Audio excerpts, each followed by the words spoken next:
नमस्कार दोस्तों, कैसे हो? मस्त होंगे, स्वस्थ होंगे। आप सभी का आपने आपके इस डिजिटल प्लेटफॉर्म पर स्वागत है, अभिनंदन है। आप सभी को पता है दोस्तों, अपने जो केंद्रीय प्रवृत्ति के माप हैं उनकी एक श्रृंखला चल रही है। उस श्रृंखला में दोस्तों आपने समांतर मध्य को दोस्तों अपने पूरा कर लिया है। उसके बाद में अपने दोस्तों मध्यिका के बारे में बहुत कुछ जान लिया है। अब दोस्तों आज इस वीडियो में अपने मध्यिका के लाभ के बारे में जानेंगे कि मध्यिका के क्या क्या लाभ है और मध्यिका का प्रयोग कहाँ कहाँ किया जाता है। तो दोस्तों बिना समय व्यतीत किए हुए, बिना किसी प्रकार के टाइम पास, बिना किसी की बकवास किए हुए हम आपको दोस्तों एक अच्छा मैटर प्रोवाइड करने की कोशिश कर रहे हैं। तो दोस्तों शुरुआत करते हैं मध्यिका के लाभ को। तो दोस्तों आप नोट्स बनाना चालू कर ले। मध्यिका के लाभ,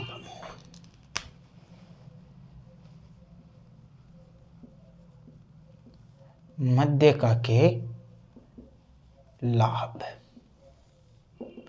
मैं नोट्स लिखाता जाऊंगा दोस्तों, उसी के साथ ही समझाता जाऊंगा, तो आप नोट्स हाथों हाथ लिखते जाएं। देखो दोस्तों, मध्यिका को ज्ञात करना सरल है।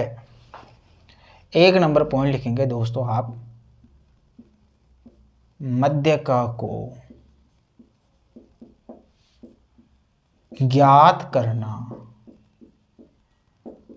सरल है। सरल ही है मध्यिका, वो तो आपने कर ही लिए तीनों भागों से। लिखो लिखो मध्यिका पर चरम मूल्यों, मध्यिका पर चरम मूल्यों या सीमांत मूल्यों,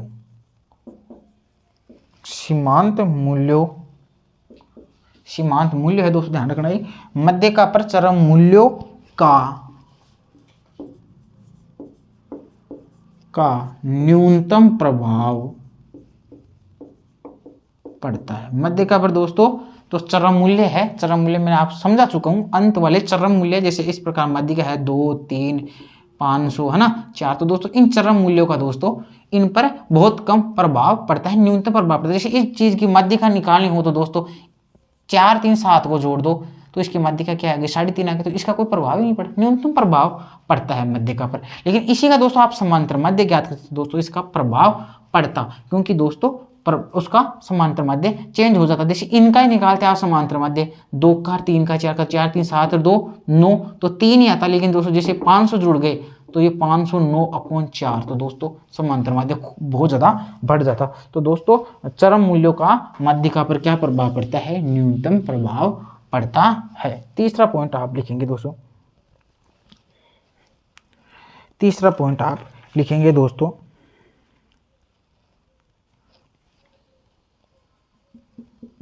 देखो दोस्तों मध्यिका श्रेणी का विभाजक मूल्य होता है। मध्यिका श्रेणी का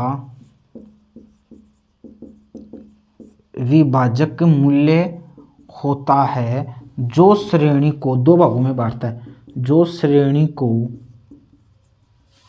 2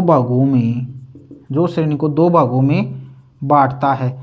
आधी श्रेणी कम और आधी श्रेणी ज्यादा, जो श्रेणी को 2 भागों में बांटता है, जिसमें आद्य पद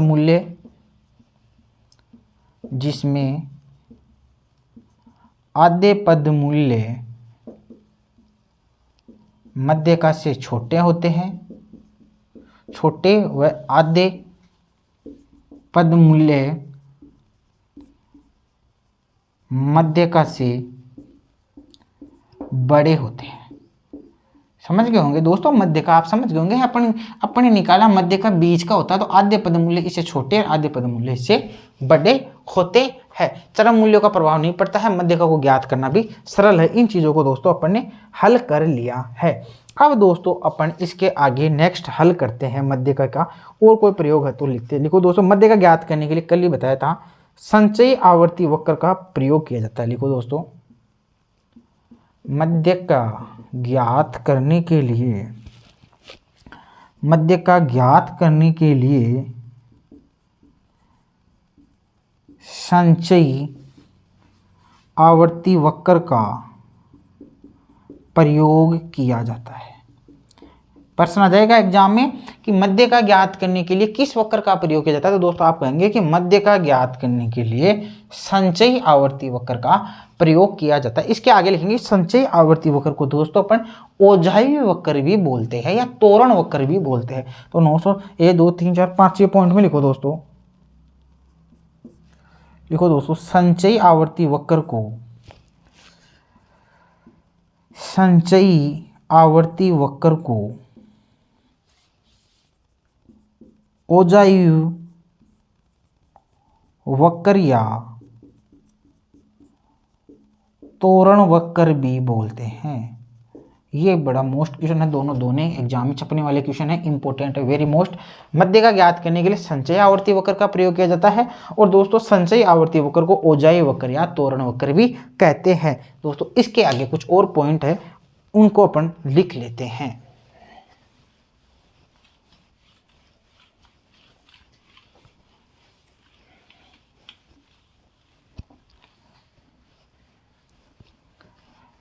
इस प्रकार की दोस्तों कई तो क्या करते हैं कि इतना ही पढ़ते हैं, तैयारी करने वाले की जो अपन ने बताए थे ना प्रैक्टिकल क्वेश्चन वो निकाल लेते, लेकिन दोस्तों एग्जाम्स में आता क्या उनको ये पता नहीं था। एग्जाम्स में दोस्तों इस जो स्टैटिक्स वाला पार्ट है इनसे दोस्तों थ्योरी के क्वेश्चन पूछे जाने की खूब संभावना रहती है, लेकिन लोग ये पढ़ते नहीं, उनको पता ही नहीं है कि क्या पढ़ना है क्या छोड़ना है। इसीलिए दोस्तों आप हमारे से जुड़े हो, हम बताएंगे किस प्रकार एग्जाम में क्वेश्चन पूछे जाते हैं। दोस्तों नेक्स्ट क्वेश्चन लिखो,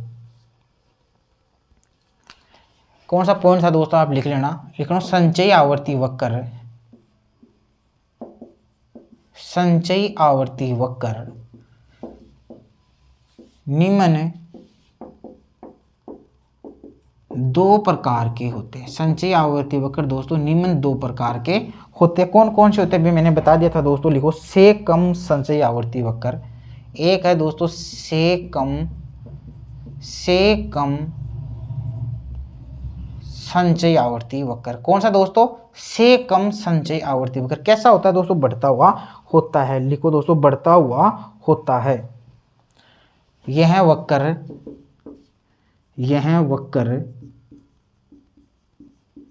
दाहिनी ओर बढ़ता हुआ होता है। कौन सा दोस्तों, से कम। साथ में चित्र बना लेंगे। इस प्रकार का दोस्तों जो वक्र होता है वो क्या होता है दोस्तों, बढ़ता हुआ होता है और दोस्तों दाहिनी ओर बढ़ता हुआ। कौन सा वक्र है दोस्तों, से कम। ये लो, इस प्रकार का दोस्तों आप वक्र बनाओ। जो जिसकी मैंने कहानी लिखाई थी पूरी इसी के डिपेंड था, वो यहाँ लिखा था तो भर जाता है, इस पॉइंटों में अच्छी तरह से आता नहीं, इसलिए वो उसको मैंने पहले समझा दिया है कि से कम जो संचयी आवर्ती वक्र ये है वक्र दाहिनी ओर बढ़ता हुआ होता है। अब आप पूछेंगे सर क्यों होता है, तो इसका मैंने डिटेल आपको बता दिया है। तो संचयी आवर्ती वक्र दो प्रकार के होते हैं, से कम संचयी आवर्ती वक्र, यह वक्र दाहिनी ओर बढ़ता हुआ होता है। 2 नंबर लिखेंगे दोस्तों से अधिक संचयी आवर्ती वक्र, 2 नंबर लिखेंगे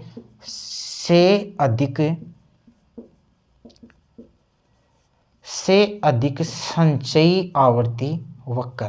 क्या लिखेंगे दोस्तों, यह वक्र दाहिनी ओर गिरता हुआ होता है। यह वक्र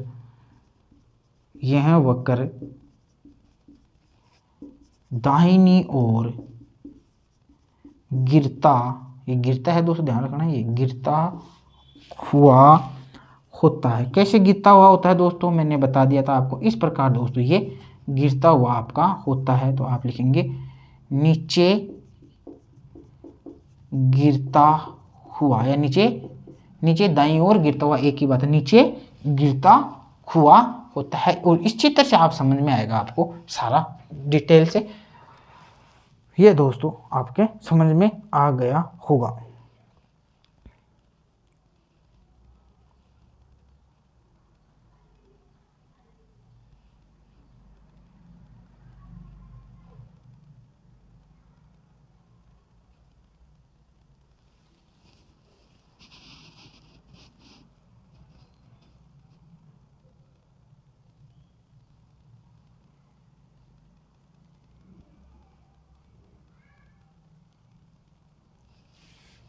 इससे आगे दोस्तों अपन पॉइंट्स कुछ और लिख लेते हैं।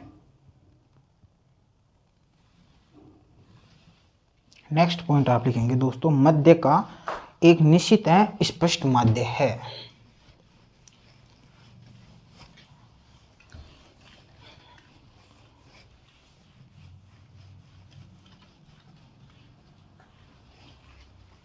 इससे आगे लिखेंगे दोस्तों, नेक्स्ट कौन सा पॉइंट था वो लिख लेना, मध्य का एक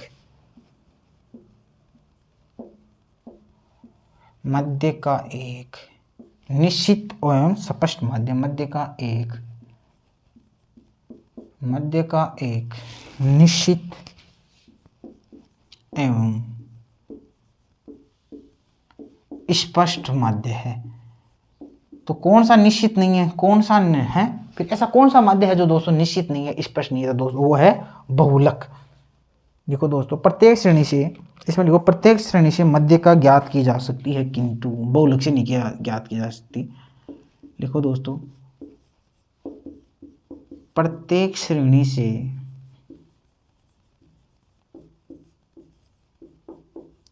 मध्य का ज्ञात, प्रत्येक श्रेणी से मध्य का ज्ञात की जा सकती है किंतु प्रत्येक श्रेणी से बहुलक नहीं, किंतु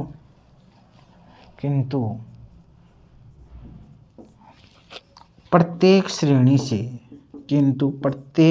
से बहुलक ज्ञात नहीं किया जा सकता है। लेकिन प्रत्येक श्रेणी से बहुलक ज्ञात नहीं किया जा सकता। क्यों नहीं किया जा सकता उसके बारे में भी बता देता हूं। इसलिए बहुलक एक अनिश्चित माप होता है। इसलिए बहुलक एक अनिश्चित माप। ये दोस्तों बहुलक की भी इसमें साथ साथ में परिभाषा आ गई। भाई माध्यिका दोस्तों क्या, माध्यिका का एक निश्चित माप है। आप माध्यिका ज्ञात कर लोगे, कैसे ज्ञात कर लोगे मैंने बताया। जैसे माध्यिका आपके पास 1 2 3 है, आप ये निकाल लोगे। मैं कहूँ आपके पास ऐसे क्वेश्चन क्या जाए, 4 फिर 4 फिर 4 फिर 3 फिर 3 फिर 2। ओके, आप इसकी माध्यिका निकालोगे, कैसे निकालोगे? आप वैसे बीच वाला निकालो ना।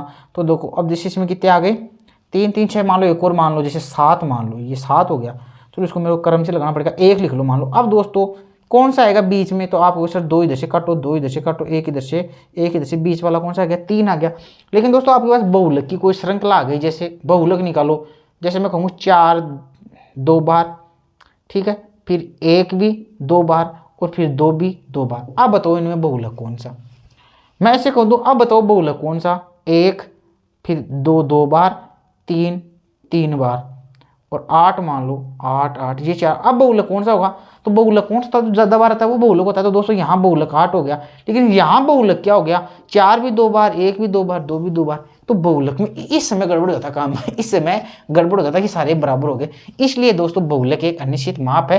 तो आप इससे उदाहरण लिख सकते हो अपने पास में, आपके कंसेप्ट आपके क्लियर होने चाहिए। इसलिए मैं आपको ये उदाहरण बताता हूँ। ये आप यहाँ छोटे छोटे कोष्ठ बना बना के लिख लिया करो, नहीं तो 1 महीने बाद में वापस अध्ययन करोगे तो समझ में नहीं आएगा।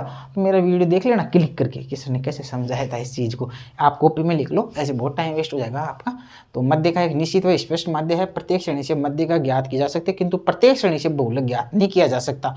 क्यों नहीं किया जा सकता? तो आप लिख लेंगे क्यों। देखो प्रश्न आते हर बार क्यों, और मैं क्यों का इलाज साथ लेके आता हूँ। आपको इसे लगेगा ही नहीं कि आप मेरे से ऑफलाइन क्लास में नहीं पढ़ रहे, क्योंकि मैं हर लॉजिक आपके सामने रखता हूँ, हर चीज़ का मेरे पास जवाब है दोस्तों। तो क्यों? क्योंकि ये लिख लो दोस्तों कि जैसे 2 बार 4 2 बार 1, यहाँ 2 आ गया, तो आप इसमें अपन बहुलक निश्चित नहीं कर सकते। इसलिए दोस्तों बहुलक एक अनिश्चित माप है। ये लैंग्वेज आप लिख लो यहाँ पर। अब दोस्तों इससे आगे बढ़ते हैं।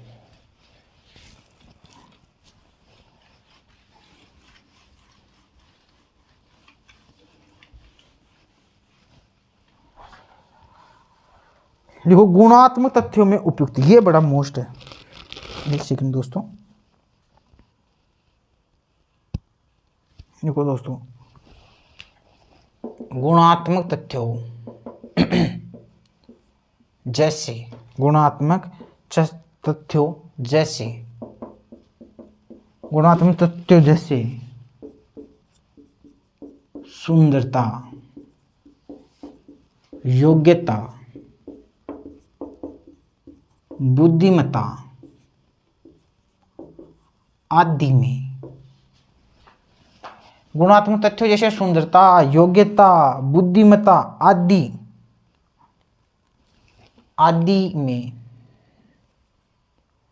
आदि में मध्य का उपयोगी है। आदि में मध्य का उपयोगी। दोस्तों स्टार लगा लो, वेरी मोस्ट क्वेश्चन आ जाए कि आपके गुणात्मक तथ्यों का अध्ययन करना है तो आपको कौन से माध्य का उपयोग करना चाहिए। ऑप्शन आपको एग्जाम में मिलेगा, समांतर माध्य, माध्यिका, बहुलक। तो दोस्तों जहां गुणात्मक तथ्यों की बात आ जाए वहां आपको किसके साथ जाना है, माध्यिका के साथ जाना है। अब मेरे एक क्वेश्चन है, जब दरों, प्रतिशतों, अनुपातों आदि का माध्य निकालना हो तो किस माध्य का प्रयोग किया जाता है, आप बताएंगे इस चीज को। मैंने करवा दिया है दोस्तों नोट्स में। तो दोस्तों गुणात्मक तथ्यों में किसका प्रयोग किया जाता है, माध्यिका का प्रयोग किया जाता है। यहाँ आप लिख सकते हैं माध्य, समांतर माध्य व बहुलक का प्रयोग। नहीं लिखे तो लिख लेनी, आप समझ जाएंगे। दोस्तों आपको यहाँ तक समझ में आ चुका होगा। अब दोस्तों अपने माध्यिका के दोष के बारे में भी पढ़ लेते हैं। माध्यिका के आप हेडलाइन लगा लो दोस्तों रेड के पेन से, माध्यिका के दोष।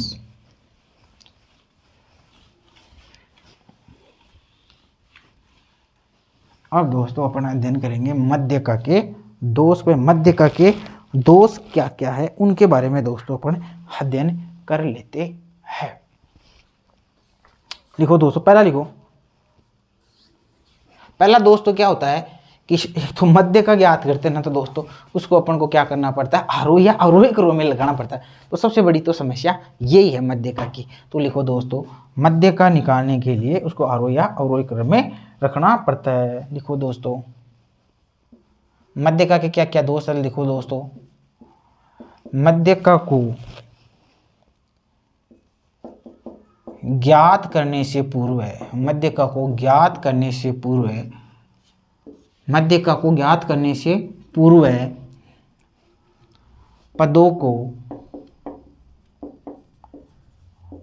को आरोही या अवरोही क्रम में, आरोही या अवरोही क्रम में रखना पड़ता है। ये दोष ही है भाई कि माध्यिका अपन निकालते तो उसको दोस्तों क्या करना पड़ता है, आरोही या अवरोही क्रम में करना पड़ता है। कभी कभी अब मैं कह दूं भाई इसकी माध्यिका निकालो, मैं से कह दूं 4, 7 और 6 की माध्यिका निकालो, तो अपन जल्दीबाजी में क्या करते हैं, नहीं रे भाई इसकी माध्यिका तो 7 है, वो क्या हो जाता है, गलत हो जाता है। तो माध्यिका निकालने के लिए दोस्तों आपको क्या करना पड़ता है, क्रम से करना पड़ता है और फिर इसकी माध्यिका निकालनी पड़ती है। छोटा सा क्वेश्चन होता है और गलत हो जाता है। तो माध्यिका का यही दोष है, ऐसा क्वेश्चन आ जाए जल्दीबाजी में 7 कर दूं तो मेरा तो हो गया ना गलत है। तो मैं तो क्या कहूँगा यार, दोष है यार, इसको आरोही अवरोही क्रम में और लगाना पड़ता है। तो दोस्तों माध्यिका का सबसे पहले दोष क्या है कि इसको ज्ञात करने से पूर्व पदों को आरोही या अवरोही क्रम में क्या करना पड़ता है, रखना पड़ता है। दूसरा दोस्तों जो अपने शुरू में पढ़ा था केंद्रीय प्रवृत्ति के माप, मैंने उनको क्या क्या बताया था कि माध्यिका और बहुलक का बीजगणितीय विवेचन संभव नहीं है। तो दोस्तों माध्यिका का बीजगणितीय विवेचन संभव नहीं है। तो दोस्तों यहाँ लिखेंगे इसका ये भी दोस्त है, माध्यिका का बीजगणितीय विवेचन, माध्यिका का बीजगणितीय विवेचन संभव नहीं है। अरे भाई संभव किसका है, तो गणितीय माध्य जो भी होते हैं दोस्तों उनका संभव है। समांतर माध्य है, गुणोत्तर माध्य है, हरात्मक माध्य है, द्विघातीय माध्य है, उन सभी का दोस्तों गणितीय विवेचन संभव है। ये चीजें मैंने आपको लिखा दी है दोस्तों। बहुलक का भी संभव नहीं है। दोस्तों समझ में आ गए होंगे। आप यदि कोष्टक में लिखना चाहो तो लिख सकते हो। स्थिति संबंधी माध्य, स्थिति संबंधी माध्य कौन कौन से हो गए बताओ जैसे। अरे स्थिति संबंधी माध्य कौन कौन से हो गए, एक तो हो गई माध्यिका और एक हो गया कोष्टक में लिख लो बहुलक का बीजगणितीय विवेचन संभव नहीं है। यहाँ लिख लो केवल गणितीय माध्यों, कोष्टक में लिख लो समानांतर माध्य, गुणोत्तर माध्य, कोष्टक बंद, का बीजगणितीय विवेचन संभव है। ये लो दोस्तों, एक एक चीज बता दी है मैंने आपको, एक एक चीज आपको मैंने बता दी है। जो चीज बताता हूं दोस्तों वो चीज लिखाता भी हूं। ये दोस्तों ये क्या करती है, सीमांत मूल्यों की क्या करती है, उपेक्षा करती है। सीमांत मूल्यों की उपेक्षा। अरे भाई न्यूनतम प्रभाव पड़ता है, लाभ में पढ़ाता नहीं पढ़ाता मध्यका की विशेषता में कि इसके सीमांत मूल्यों का न्यूनतम प्रभावित होती है मध्यका। तो भाई साहब सीमांत मूल्यों को ध्यान नहीं देती, मस्त अपने में बीच में है भाई, जो साइड में है वो जाओ साइड में, अपन तो है बीच में मस्त। तो मध्यका भी है मस्त। ये क्या करती है, सीमांत मूल्यों की क्या करती है दोस्तों, उपेक्षा करती है। तो सीमांत इसका मध्यका का ये भी एक दोस्त है। ये दोस्तों हो गए। अब दोस्तों अपन करते हैं मध्यका के उपयोग के बारे में चर्चा करते हैं। फिर कुछ अपन इसके एमसीक्यू भी करेंगे जो आपके दिमाग में बढ़िया एकदम फिट बिठा दूंगा इस चैप्टर को, आपको सर मजा ही आ गया। तो आप लिखेंगे दोस्तों मध्यका के उपयोग। मध्यका के उपयोग, मध्यका के क्या क्या उपयोग है दोस्तों, इसके बारे में लिखेंगे। ठीक है दोस्तों, मध्यका गुणात्मक तथ्यों के अध्ययन के लिए उपयुक्त है। मध्यका गुणात्मक तथ्यों के, मध्यका गुणात्मक तथ्यों के अध्ययन के लिए क्या है, उपयुक्त है। मध्यका गुणात्मक तथ्यों के अध्ययन के लिए दोस्तों क्या है, उपयुक्त है। देखो दोस्तों, सामाजिक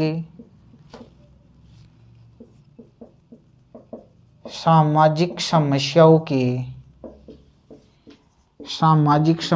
के विश्लेषण में मध्यका उपयुक्त है। मोस्ट ये है दोस्तों, स्टार लगा लो गुणात्मक वाले के, है ना। मध्यका गुणात्मक तथ्यों के लिए उपयुक्त है दोस्तों, ये ही है इसके वो क्या है, इसके उपयोग दो ही है दोस्तों। अब दोस्तों अपने एमसीक्यू सीरीज स्टार्ट करते हैं मध्यका की। ये दोस्तों आपने उतार लिया होगा। अब दोस्तों अपने एमसीक्यू स्टार्ट करते हैं। क्वेश्चन नंबर मेरा पहला है दोस्तों, पहला क्वेश्चन है निम्न, मैं एमसीक्यू श्रृंखला स्टार्ट करता हूं मध्यका से रिलेटेड। आपके ये चैप्टर जब आप इसके एमसीक्यू निकालेंगे तो आपके एकदम बढ़िया क्लियर हो जाएगा और आपके एमसीक्यू से क्वेश्चन आपको एग्जाम में जरूर मिल जाएगा। तो देखो दोस्तों, क्वेश्चन निम्न में से मध्यका का दोष है। क्वेश्चन नंबर 1, निम्न में से मध्यका का दोष है। भाई निम्नलिखित में से मध्यका का क्या दोष है। पहला प्रश्न लिखो दोस्तों, चरम मूल्यों का न्यूनतम प्रभाव। ए ऑप्शन लिखो, चरम मूल्यों का न्यूनतम प्रभाव, एक ऑप्शन। ऑप्शन बी लिखे दोस्तों, बीजगणितीय विवेचन का अभाव। बीजगणितीय विवेचन का अभाव। ऑप्शन सी लिखेंगे, बिंदु रेखीय निरूपण। बिंदु रेखीय निरूपण। और ऑप्शन डी लिखो, ऑल। बताओ भाई, मध्यका का दोष है। अब देखो क्वेश्चन आते हैं ना, पढ़ लिया अच्छे से पढ़ा दिया, लेकिन जब क्वेश्चन आते हैं ना तो दोस्तों फिर आप वहां विफल हो जाते हैं। तो एमसीक्यू का अभ्यास करना इसलिए जरूरी है। अब दोस्तों आप बताएंगे निम्न में से मध्यका का क्या दोष है।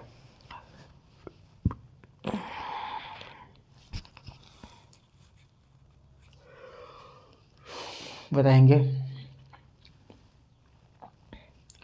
पहले तो ये बताओ, मध्यका का बिंदु रेखीय निरूपण हो सकता है क्या, ये कोई दोष है क्या। आप सर ये कहाँ दोष है मध्यका। बढ़िया बात है कि मध्यका का बिंदु रेखीय निरूपण किया जा सकता है। बिंदु रेखीय निरूपण मतलब कि मध्यका का बिंदु रेखीय निरूपण किया जा सकता है। मध्यका का बिंदु रेखीय निरूपण संचयी आवर्ती वक्र के द्वारा किया जा सकता है। संचयी आवर्ती वक्र जिसे दोस्तों अपने ओजाई वक्र या उसे तोरण वक्र भी अपने कहते हैं। बिल्कुल सर हम कर लेंगे। अब दूसरा आता है बीजगणितीय विवेचन का भाव। क्या मध्यका का बीजगणितीय विवेचन हो सकता है? आप कहेंगे सर नहीं, मध्यका का बीजगणितीय विवेचन नहीं हो सकता। स्थिति संबंधी माध्य, मध्यका व बहुलक का बीजगणितीय विवेचन संभव नहीं है। केवल गणितीय माध्य, समांतर माध्य, गुणोत्तर माध्य, हरात्मक माध्य का बीजगणितीय विवेचन संभव है। तो इसका बीजगणितीय विवेचन संभव का अभाव है, बिल्कुल अभाव है। तो दोस्तों ये इसका क्या है, इसका ये क्या है, दोष है। और चरम मूल्यों का न्यूनतम प्रभाव, ये इसकी विशेषता है कि चरम मूल्यों का इस पर कोई ज्यादा प्रभाव नहीं पड़ता है मध्यका का। तो दोस्तों मध्यका का दोष क्या हो जाएगा, बीजगणितीय विवेचन का अभाव। तो आपका ऑप्शन हो गया दोस्तों बी, आपके साथ जा सकते। काफी अच्छा क्वेश्चन था। नेक्स्ट क्वेश्चन दोस्तों मैंने आपको अच्छी तरह से कराया है एक एक चीज। नेक्स्ट क्वेश्चन दोस्तों अपन लेते हैं।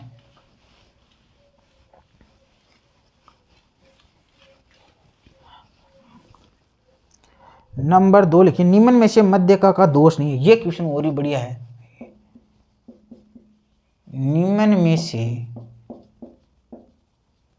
निम्नलिखित में से मध्यका का दोष नहीं है। निम्नलिखित में से मध्यका का दोष नहीं है। कौन कौन से दोष नहीं है? ऑप्शन लिखेंगे दोस्तों ए बीजगणितीय विवेचन,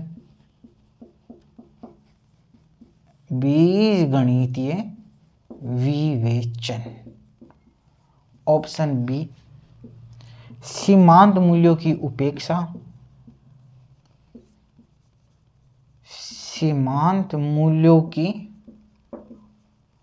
उपेक्षा, ऑप्शन सी चरम मूल्यों से न्यूनतम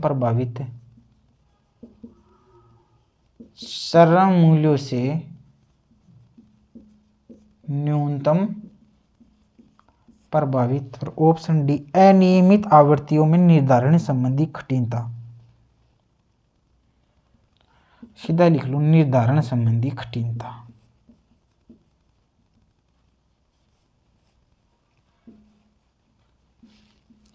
ये दोस्तों आपके पास प्रश्न निकल के आया है। अब बताएंगे दोस्तों, इंपॉर्टेंट क्वेश्चन है। प्रश्न था निम्न में से मध्यका का दोष नहीं है। इसका मतलब और तो सारे दोष है, मध्यका का दोष नहीं, एक ऐसा है जो दोष नहीं, और सारे मध्यका में दोष है। तो दोस्तों क्या क्या दोष है अपने, ये इसमें अपन को मध्यका में देखने हैं कि मध्यका का कौन सा दोष नहीं, इसका सारे और दोष है। तो मध्यका का एक तो बीजगणितीय विवेचन, भाई मध्यका का बीजगणितीय विवेचन हो सकता है क्या? मध्यका का बीजगणित विवेचन नहीं हो सकता, बीजगणितीय विवेचन नहीं हो सकता। ठीक है, कोई बात। ये मध्यका सीमांत मूल्यों की उपेक्षा करती है क्या? सीमांत मूल्यों की उपेक्षा करती है भाई, बीजगणितीय विवेचन भी संभव नहीं है इसका।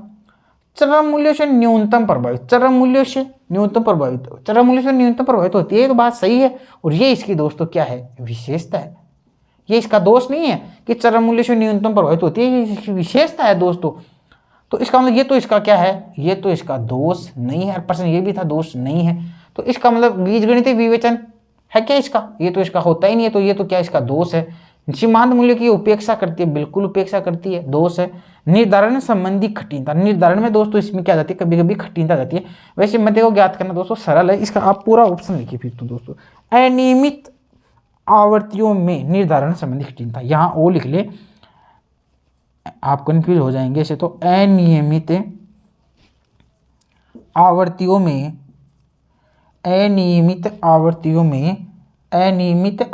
निर्धारण, अनियमित आवर्तियां दोस्तों मैंने आपको बताई नहीं है। जैसे मान लो कि आवर्तियां ऐसे आ जाए 0 से 10, 11 से 20, 25 से 30। तो दोस्तों इनसे माध्यिका निकालने के बहुत सारे सूत्र होते हैं, वो ज़्यादा डेप्थ में जाता है, इसलिए मैंने नहीं कराया था। तो मैं आपको बताता हूँ कि अनियमित जो आवर्ती होती है ना, उनमें क्या होता है, अपन को माध्यिका ज्ञात करते हैं तो दोस्तों वास्तव में कठिनता महसूस होती है। तो दोस्तों ये भी इसका क्या है, दोष है। तो दोष कौन सा नहीं है दोस्तों, ये इसकी विशेषता है, चरम मूल्य से न्यूनतम प्रभावित होती है मध्यिका। तो दोस्तों ये इसका उत्तर हो जाएगा। निम्न से मध्यिका का दोष नहीं है। और बीजगणितीय विवेचन, आप ये आप कंफ्यूज लगे तो ये भी लिख सकते, बीजगणितीय विवेचन संभव नहीं। तो ये क्या इसका दोष है इसका ये। नेक्स्ट क्वेश्चन दोस्तों लिखेंगे, ये दोस्तों दोनों क्वेश्चन बहुत ही अच्छे थे। नेक्स्ट क्वेश्चन लिखेंगे, निम्न में से एक क्वेश्चन आ जाए दोस्तों आपके पास, अच्छा सा क्वेश्चन आ जाए, निम्न में से कौन सा विभाजक मूल्य है? निम्न में से कौन सा विभाजक मूल्य है? दोस्तों क्वेश्चन अब मेरे पढ़ाने के बाद में आपको इजी से लग रहे होंगे, लेकिन क्वेश्चनों का लेवल बहुत अच्छा है ये। निम्न में कौन से विभाजक मूल्य है? दोस्तों आपके पास ऑप्शन आ जाए समांतर मध्य, ऑप्शन बी आ जाए मध्य का, ऑप्शन सी आ जाए आपके पास बहुलक, और ऑप्शन आपके पास डी आ जाए सभी, ऑल यानी सभी। तो बताओ दोस्तों का विभाजक मूल्य कौन सा था? दोस्तों अभी बताया था कि मध्य का एक विभाजक मूल्य है जो श्रेणी को दो भागों में विभाजित करती है। बीच वाले पद से कुछ पद छोटे होते हैं और बीच वाले पद से एक साइड के जो पद होते हैं वो क्या होते हैं दोस्तों? बड़े होते हैं। तो दोस्तों विभाजक मूल्य कौन सा होता है? मध्य का होता है। वेरी मोस्ट क्वेश्चन है दोस्तों, एग्जाम में आ सकता है। आप हमसे पढ़ोगे तो आपको बहुत ईजी लगेंगे, इतने दिन आपको हार्ड लग रहे होंगे। अब दोस्तों अपन इससे आगे और क्वेश्चन, एक दो क्वेश्चन एमसीक्यू और निकाल लेते हैं, जिससे कि दोस्तों आपके ये चैप्टर एकदम अच्छा हो जाए। दोस्तों अपन साथ साथ में एमसीक्यू करते हैं तो उनका तो मजा ही कुछ अलग है। क्वेश्चन है दोस्तों, एक क्वेश्चन है, ये प्रैक्टिस है दोस्तों एक तरह से। गुणात्मक तथ्यों के लिए, गुणात्मक तथ्यों के लिए किस माध्य का, गुणात्मक तथ्यों के लिए किस माध्य का प्रयोग किया जाता है? प्रश्न क्या था कि गुणात्मक तथ्यों के लिए निम्न में से किस माध्य का प्रयोग किया जाता है? तो दोस्तों गुणात्मक तथ्यों के लिए आपके पास ऑप्शन आएंगे समानांतर माध्य, ऑप्शन बी मध्यिका, ऑप्शन सी बहुलक, और ऑप्शन डी आएगा दोस्तों सभी। तो दोस्तों बहुत बार बताया है मैंने कि गुणात्मक तथ्यों के लिए दोस्तों किसका प्रयोग किया जाता है? मध्यिका का प्रयोग किया जाता है। तो आंसर लिखेंगे बी, और यहाँ आप लिखेंगे मध्यिका या मध्यिका, एक ही बात है। तो दोस्तों गुणात्मक तथ्यों के लिए किसका अध्ययन किया जाता है? मध्यिका का अध्ययन किया जाता है। समांतर माध्य का प्रयोग तो औसत मूल्य है, औसत लागत है, औसत मजदूरी है, औसत आय है, उनके साथ किया जाता है। और मध्यिका का प्रयोग दोस्तों गुणात्मक तथ्यों के अध्ययन के लिए मध्यिका का प्रयोग किया जाता है। आशा करता हूं कि आपके ये क्वेश्चन भी समझ में आ गया होगा। दोस्तों नेक्स्ट क्वेश्चन और लिखो। देखो दोस्तों, से कम व से अधिक संचयी आवर्ती वक्र में, से कम व से अधिक संचयी आवर्ती वक्र में, से कम व से अधिक संचयी, से कम व से अधिक संचयी आवर्ती वक्र में कौन से माध्य का प्रयोग किया जाता है? प्रश्न आपके पास क्या है दोस्तों? से कम व से अधिक संचयी आवर्ती वक्र में कौन से माध्य का प्रयोग किया जाता है? तो दोस्तों आप डायरेक्ट लिख ले आंसर, बताओ सेवक किस में प्रयोग किया जाता है? मध्यिका का प्रयोग किया जाता है। ऑप्शन भी बना सकते हो, समांतर माध्य, मध्यिका, बहुलक और मध्यिका। तो दोस्तों किसका प्रयोग किया जाता है? से कम व से अधिक में किस मध्य का प्रयोग किया जाता है? तो आप कहेंगे सर से कम व से में मध्यिका का प्रयोग किया जाता है। बहुत अच्छा क्वेश्चन। एक क्वेश्चन और लिख लो दोस्तों। लिखो दोस्तों, ओजावी वक्र का अध्ययन, ओजावी वक्र का अध्ययन किस माध्य में किया जाता है? किस माध्य में किया जाता है? वेरी वेरी मोस्ट क्वेश्चन है दोस्तों, उतारो इसको। कि प्रश्न क्या था कि ओजावी वक्र का अध्ययन, जो ओजावी वक्र है उसका अध्ययन निम्न में से किस माध्य में किया जाता है? ऑप्शन है दोस्तों आपके पास समानांतर माध्य, ऑप्शन बी है दोस्तों आपके पास मध्यिका, ऑप्शन सी है आपके पास बहुलक, और ऑप्शन डी है नन। तो दोस्तों ध्यान रखें, ओजावी वक्र का प्रयोग दोस्तों किस्म के साथ किया जाता है? मध्यिका के साथ किया जाता है। ओजावी वक्र जिसे संचयी आवर्ती वक्र या तोरण वक्र भी बोलते हैं, इसका प्रयोग दोस्तों मध्यिका में किया जाता है। तो दोस्तों आप समझ में हो गया। या आपके पास दोस्तों एक क्वेश्चन और बना सकते हो आप कि मध्यिका के लिए कौन सा वक्र बनाया जाता है? मध्यिका के लिए कौन सा वक्र बनाया जाता है? मध्यिका के लिए कौन सा वक्र बनाया जाता है? ऑप्शन आप लिखेंगे दोस्तों, पहले में लिखेंगे ओजावी वक्र, दूसरे में लिखेंगे दोस्तों आप हिस्टोग्राम वक्र, हिस्टोग्राम। ऑप्शन सी लिखेंगे दोस्तों आयत वक्र, और डी लिखेंगे सभी। तो दोस्तों ध्यान रखें, मध्यिका के लिए दोस्तों कौन सा वक्र बनाया जाता है? मध्यिका के लिए दोस्तों ओजाइवी वक्र बनाया जाता है, न कि हिस्टोग्राम वक्र। हिस्टोग्राम वक्र दोस्तों बहुलक के लिए बनाया जाता है, ये बहुलक में चर्चा करेंगे। तो दोस्तों इस प्रकार ये एमसीक्यू सीरीज भी मैंने आपको कराई, बहुत अच्छा एमसीक्यू से प्रैक्टिस करवाया, जिससे दोस्तों आपके ये चैप्टर बहुत अच्छी तरह से क्लियर हो गया होगा। आप भी दोस्तों हमें अपना प्यार देते रहे, स्नेह देते रहे और सहयोग भी देते रहे, जिस प्रकार हम आपको अपना सहयोग दे रहे हैं और आपकी सफलता में 4 चांद लगाने वाले हैं और आपको सफल करने वाले हैं। आपकी नौकरी लगने में हमारा भी योगदान रहने वाला है। आप जरूर सफल होंगे दोस्तों, हमारे इस कंटेंट को पढ़ेंगे तो। आप कंटेंट मिलाओ ना दोस्तों, आप कंटेंट मिला के तो देखो एक बार एग्जाम्स में, फिर आप हमसे बात करो, आपको लगेगा वाकई सर बहुत ही अच्छा है। आपको लग रहा होगा सर व्हाइट बोर्ड पर पढ़ा रहे हैं, कुछ नहीं है, कुछ तो देखते बग जाते हैं। अरे आप जमो, आधी 1 घंटा देखो, यदि आप क्वालिटी पहचान कर सकते हो, यदि आप क्वालिटी को तराश सकते हो, आप जान सकते हो कि बंदे में क्वालिटी है, तो आप देखो, इसके साथ बने रहो और आपको मज़ा आ जाएगा। और जो इसको लास्ट तक देख रहा है वो बहुत खुश होगा, उसे मज़ा आ जाएगा और वो सोचे दुनिया कहाँ घूम रही है, मेटर तो यहाँ मिल रहा है। तो दोस्तों आप सभी से मिलते हैं फिर से एक नए वीडियो लेक्चर के साथ, तब तक आप सभी को मेरा नमस्कार।